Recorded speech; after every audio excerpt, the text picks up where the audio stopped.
Yang pasti rumah kita kasih link YouTube kan, kita kasih link YouTube. Assalamualaikum warahmatullahi wabarakatuh. Pemirsa Sipo TV, saat ini kita berada di salah satu ruangan di sekolah menengah atas SMA plus 17 Palembang. Ya. Dari penjelasan dari Ibu Purwiastuti, kepala sekolah, yang mengatakan tadi proses belajar mengajarnya untuk kelas 10 dan 11 itu dilakukan PJJ, artinya pembelajaran jarak jauh. Sedangkan untuk kelas 12 tidak dipaksakan untuk melakukan PTM, pembelajaran tatap muka, maupun untuk hadir ke kelas, terutama bagi siswa yang merasakan tidak enak badan untuk bisa mengikuti pembelajaran jarak jauh. Ya. Ada berapa soal kemarin? 15 soal. Ya, kita tadi sudah dipersilahkan untuk meliput suasana pembelajaran di sini. Ya.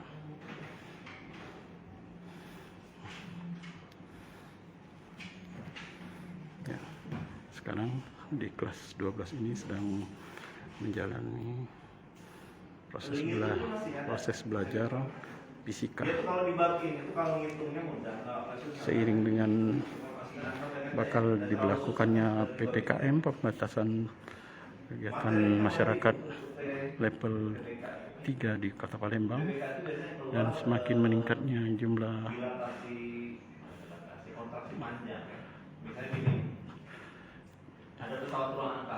yang terpapar COVID di Kota Palembang, Sumatera Selatan.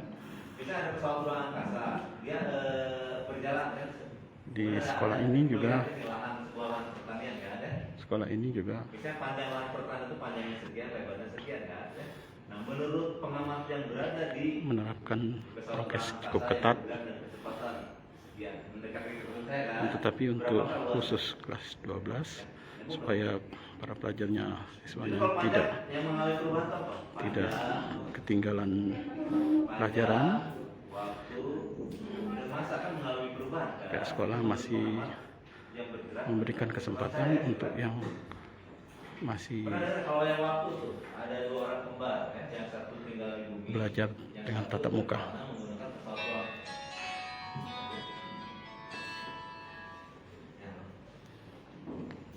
Pak, izin Pak ya. Oke. Kita sudah tadi mendapat izin untuk mewawancarai salah satu siswa di sini. Namanya siapa, Dek? Amalia Putri. Amalia Putri, ini kita memang masih ada tetap itu ya, pembelajaran tatap muka ya, PTM. Ya, karena ini sistemnya pandemi, ya. Dan jadi kita harus jaga protokol juga, diterapkanlah PTM terbatas ya. Jadi kapasitasnya hanya 50% per kelasnya. Betul. Jadi juga kita harus jaga protokol, kayak pakai masker, terus hand sanitizer, cuci tangan, cek suhu dan sebagainya, dan juga jaga jarak. Tapi perbandingannya sendiri antara PJJ dengan PTM dirasakan para siswa gimana? Lebih efektif lah yang mana? Kalau untuk pribadi saya lebih senang PJJ, karena kalau untuk PTM kan dibatasin waktu jam pelajarannya, jadi lebih efektif PJJ Pak, dan saya juga lebih individual, jadi lebih suka dan fokus belajar sendiri gitu. Oke, makasih ya Dek ya. Ya. Selamat belajar. Ya, Bapak izin Pak ya. Makasih Pak. Assalamualaikum warahmatullahi wabarakatuh. Jadi kita lanjutkan tadi kan ada 2 orang kembar ya. Yang satu tinggal di sini, yang satu dia berkelana menggunakan kan.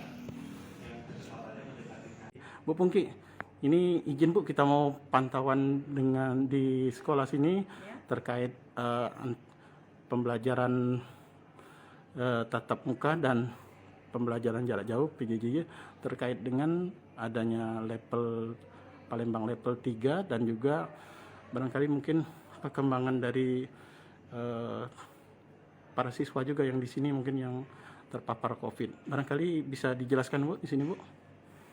Ya, terima kasih Pak Hafiz. Jadi untuk SMA Negeri 17 Palembang karena kondisi COVID-nya semakin meningkat, jadi untuk SMA ini melaksanakan pembelajaran secara daring atau PJJ, pembelajaran jarak jauh.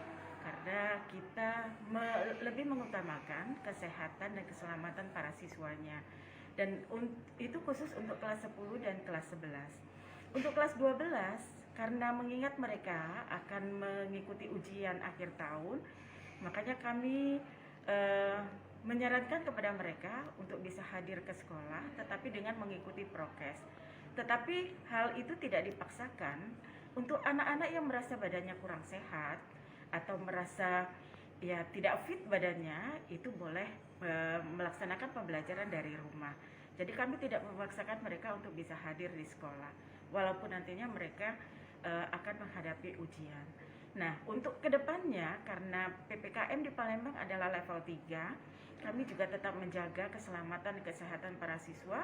Akhirnya kami akan menerapkan bahwa pembelajaran atau PTM itu sebanyak 25%. Tetapi itu pun juga tidak dipaksakan.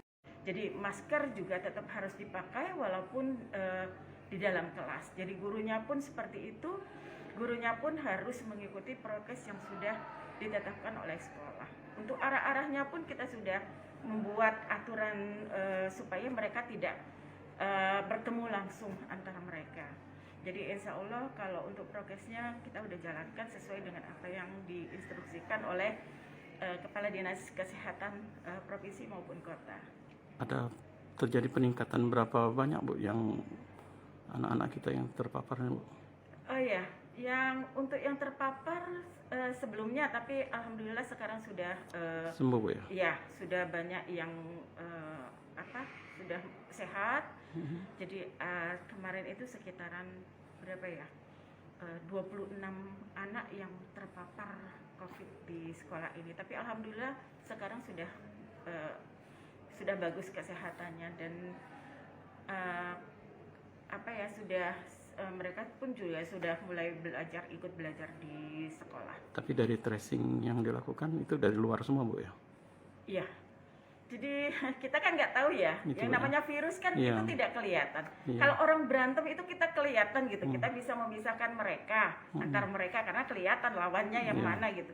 Tapi karena ini lawannya virus, nggak kelihatan. Jadi kita susah mengecek apakah ini dari sekolah ataukah dari luar karena anak-anak kan mereka belajar di sekolah itu cuma sampai jam 12. Iya.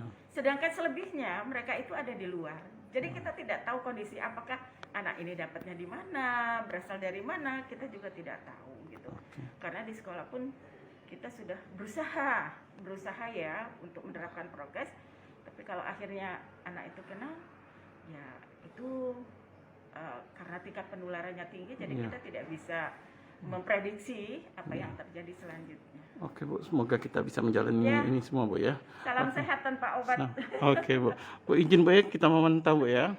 Ya. Oke, makasih Bu. Assalamualaikum Bu. Assalamualaikum warahmatullahi.